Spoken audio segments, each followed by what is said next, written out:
Nesse vídeo eu vou falar sobre um coração partido. Sim, olha aí.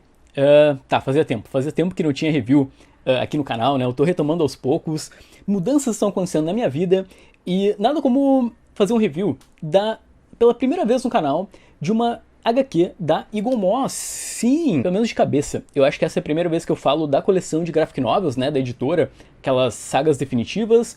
E aí tu deve estar te perguntando, Vini, quando é que vai ter mais review da coleção da Eagle Moss? Depende muito de quando eu ganhar na Mega Sena de novo, porque eu só consegui pegar esse encadernado, né, por conta de uma promo que tava rolando na Amazon. Então eu não falo muito dessa coleção aqui no canal, justamente por ela não ser muito acessível assim, né, então eu acho que eu comprei 2 até agora e quero muito comprar outros, porque a grande vantagem dessa coleção da Eagle Moss é o fato de que, cara, tem muita coisa que eu acho que nunca ia sair no Brasil e tá saindo ali, né? Por exemplo, só esse encadernado, tá? Ele tem 3 minisséries, 2 escritas pelo Chuck Dixon e uma do Dennis O'Neil, e as 3 são inéditas no Brasil. A má notícia é que eu acho que é um projeto editorial preguiçoso. O encadernado ele tem só as 3 histórias, tá? Ele não tem, por exemplo, as capas, e quando chega no final, cara, tu tem páginas e mais páginas com nada, sabe? E muito bem isso aqui poderiam ser as capas, ou colocar as capas no meio mesmo, né? Cara, eu não tô brincando. Deve ser uma forma da editora talvez economizar na parte da gráfica, né? Então, tipo, para fechar cadernos e tudo dar certinho,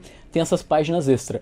Mas, cara, sei lá, né? Paga alguém para escrever um texto, coloca as capas, alguma ilustração, tá? Vamos falar da história e das 3 histórias, na verdade, e depois da polêmica que rolou sobre esse gibi em específico. Como eu falei, nenhuma delas tem o Batman, né? Ele chega a aparecer e trocar uma ideia com o Gordon, mas ele não age para resolver os problemas da história, né? A primeira delas é escrita pelo Chuck Dixon, com desenhos do Claude Janson, e o legal aqui é que tem um assalto a um banco, e isso gera suspeitas no Gordon de que a polícia de Gotham pode ser corrupta. Então ele vai lidar com isso. A história é bem boa, né? Depois tem uma trama também sobre o detetive infiltrado aqui no meio. Tem um final bem surpreendente, assim, eu gostei da história. Depois a gente parte ali pra segunda, que, cara, essa já não é tão legal, né? Aí ela vai focar mais em vários agentes ali do departamento de polícia de Gotham. Logo no começo a gente tem, por exemplo, o Corrigan, que ele tá envolvido porque num caso onde ele espancou um vilão, e é o Homem das Bolinhas, né? Essa história em especial, cara, eu achei bem fraca, assim, principalmente pelo final, porque ela é mal escrita, assim, ela é bem preguiçosa, o roteiro do Chuck Dixon, mas os desenhos são do Jim Aparo. E pra terminar, eu acho que tem a história mais interessante de todas, que é focada no Gordon, né? Que é escrita pelo Dennis O'Neil, com desenhos do Dick Giordano. É uma história pré-Batman 1, que vai mostrar como o Gordon foi parar em Gotham, né? Ela basicamente complementa ali o comecinho do ano 1, só que o legal dela é que o Gordon, pela primeira vez, ele vai flertar com a possibilidade de que talvez o sistema não seja tão justo e ele realmente precise de um vigilante como o Batman para resolver os problemas, né? Que só seguir a lei bonitinho, com isso ele não vai resolver os problemas que tem dentro da polícia. Tá, deixa eu falar da polêmica que eu tinha comentado, porque eu acho que ela vai ajudar a fazer um comparativo legal sobre essa leitura. Vocês lembram da série Gotham, né? Que era aquela série que tinha o Bruce Wayne pequenininho e tudo mais, né? E era focado justamente na polícia de Gotham City.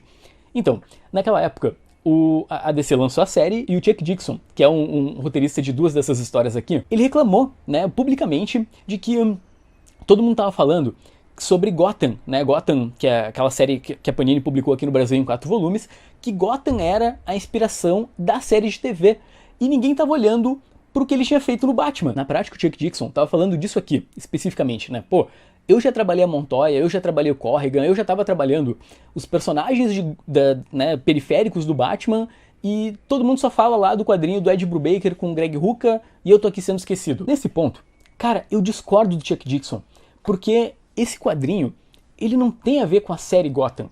Porque, vamos lá, por que Gotham é legal?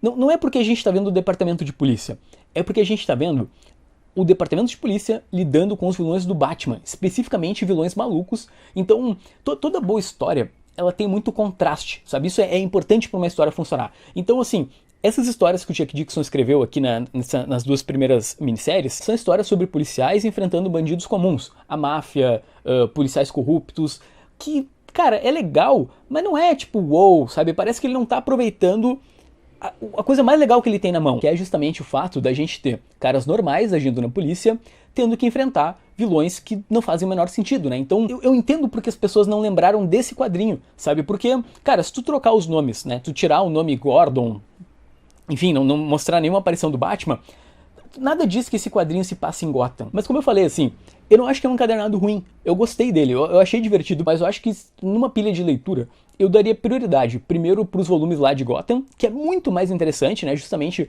por colocar os policiais em umas situações muito bizarras, né, tipo a polícia de Gotham enfrentando o Coringa, o Senhor Frio, e aí se tu é muito fã do Batman e ali do universo de Gotham, depois dá pra tu ler esse encadernado aqui da Eagle Moss, que ele é bem, é um encadernado honesto. E é legal também porque como ele se passa ali nos anos 90, né, é tudo mais analógico, né, então, tipo, não é tão simples pros policiais caçarem os bandidos, né, porque tu não tem uma super rede de internet que tu pode buscar informações e câmeras em toda parte, ou qualquer coisa assim, sabe, é meio vintage, eu acho legal isso. Tá, vamos voltar pras raízes então do canal. Uma nota de 0 a 5, cara, assim, 2.7. Ele passa da metade, mas ele também não é tão fantástico, mas foi legal o suficiente assim para não me arrepender de ler nem nada e de investir no encadernado que, enfim, não é tão barato. Foi muito bom te ter por aqui. Eu espero aí que esse vídeo tenha sido útil, né? Esse é um lançamento da Eagle Moss, então é um dos últimos quadrinhos que a editora publicou. Comenta aí o que tu acha. Tu concorda comigo que, pô, pra que um monte de página com nada no final, né, cara? Não dava pra aproveitar isso pra dar conteúdo pro leitor? Não seria muito mais interessante? E o que tu acha aí dessa polêmica do Chuck Dixon, né? De reclamar que a DC não... Porque, na verdade, ao mesmo tempo que ele reclamou que a DC não lembrava dele quando falava da série de TV, né, e só falava lá do outro quadrinho, a DC republicou essa HQ lá nos Estados Unidos, né? Saiu esse compilado, ele é bem recente. Deixa o teu comentário aqui embaixo, tá? E até um próximo vídeo que sai domingo, tá bom?